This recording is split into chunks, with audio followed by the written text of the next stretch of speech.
perkenalkan kita dari Dukun 2 RW 7. Hari ini kita akan membahas tentang stunting pada balita. Sebelumnya, perkenalkan nama saya Indri Tiara Ayu, saya berperan sebagai mahasiswa KKN. Perkenalkan, nama saya Putri, saya berperan sebagai ibu bayi. Nama saya Lutfia sebagai tetangganya ibu bayi. Tonton kita semua ya. Dadah.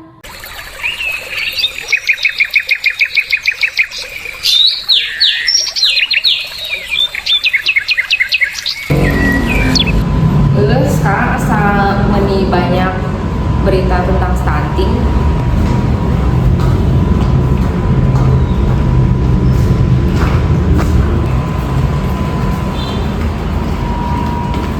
Ibu, tahu nggak kenapa anak aku disebut stunting? Emangnya kenapa, Bu? Gak tahu kan anak aku lahir sehat gini kok disebut stunting. Kok ibu mau tahu stunting apa? Di desa kan lagi ada program mahasiswa KKN tuh. Kan di desa kita ada kedatangan mahasiswa KKN dari Immanuel. Gimana kita kalau datang langsung ke desanya buat tahu stunting apa di sana? Ibu mau ikut nggak? Boleh ibu, ayo kita ke sana.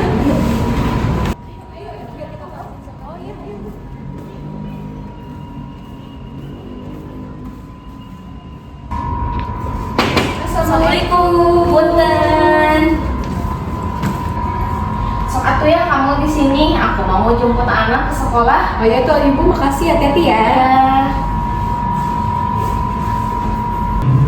Ada tamu. Ada yang bisa saya bantu, Ibu? Ada ibu, jadi anak aku kayak disebut stunting. Kenapa ya ibu kira-kira? Aduh, Ibu tahu nggak stunting itu apa? Enggak, saya nggak tahu, makanya saya bingung kenapa anak saya disebut stunting.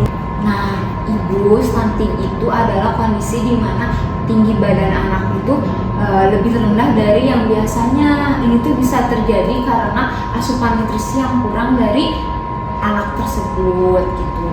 Dan itu sangat berpengaruh terhadap pertumbuhan otak dan masa depannya. Tapi Ibu jangan khawatir karena stunting ini sekarang bisa dicegah.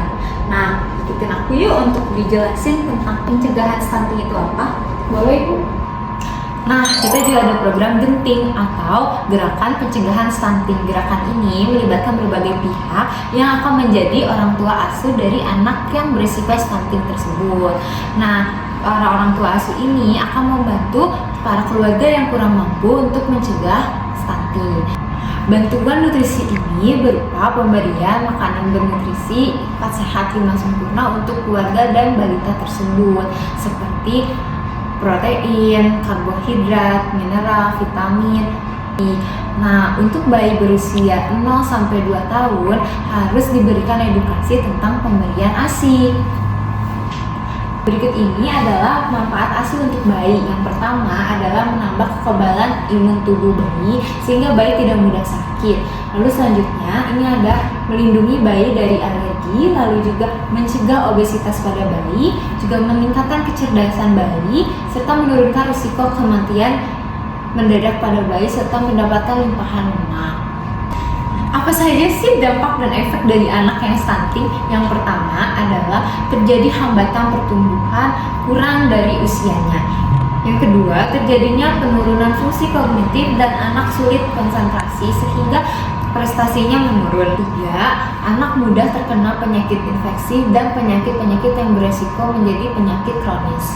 Selain dari aktivitas genting tadi, kita juga bisa melakukan berbagai pencegahan. Seperti yang pertama, pemberian makanan tambahan bagi ibu hamil. Yang kedua, pemberian ASI eksklusif bagi anak dari lahir 0 hari hingga 2 tahun. Lalu selanjutnya, berikan makanan pendamping ASI bagi anak usia 6 bulan hingga 2 tahun.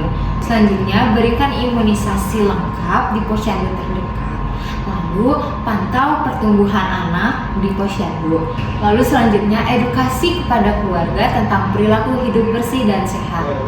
Nah, apa saja sih penyebab dari anak tersebut bisa menjadi stunting? Yang pertama adalah kurangnya asupan nutrisi yang bergizi pada anak-anak dari kandungan hingga anak usia 2 tahun, bahkan hingga anak usia sekolah. Lalu selanjutnya adalah kurangnya pengetahuan orang tua terhadap penanganan stunting dan manfaat nutrisi yang baik untuk anak tersebut. Lalu selanjutnya adalah kebersihan lingkungan yang kurang, seperti buang air besar atau buang air kecil sembarangan, lalu juga banyak debu. Nah, itu juga bisa menyebabkan stunting secara tidak langsung. Nah, apa saja sih ciri-ciri dari anak tersebut mengalami stunting? Yang pertama adalah pertumbuhan tidak sesuai dengan usianya. Normalnya tinggi badan anak ini dengan usianya segini. Nah, yang kedua itu adalah performa buruk dan anak sulit fokus dalam mengikuti pelajaran, serta memori anak sedikit pendek atau anak itu sering lupa akan hal-hal yang dikasih tahu. Yang selanjutnya adalah pertumbuhan gigi pada anak itu terbilang lambat. Nah, Ibu, tadi saya sudah jelaskan beberapa hal tentang stunting atau beberapa hal yang mungkin Ibu penasaran. Apakah Ibu sudah memahaminya? Sudah Neng, saya sudah paham. Oke, Ibu ada pertanyaan lagi? Tidak ada Neng. Oke, mungkin nantinya kalau misalnya Ibu ada pertanyaan, Ibu bisa datang ke sini dan nanti di setiap hari Senin kita ada posyandu. Dedenya jangan lupa dicekkan ya Bu ya pertumbuhannya. Ya Neng, makasih Neng. Oke.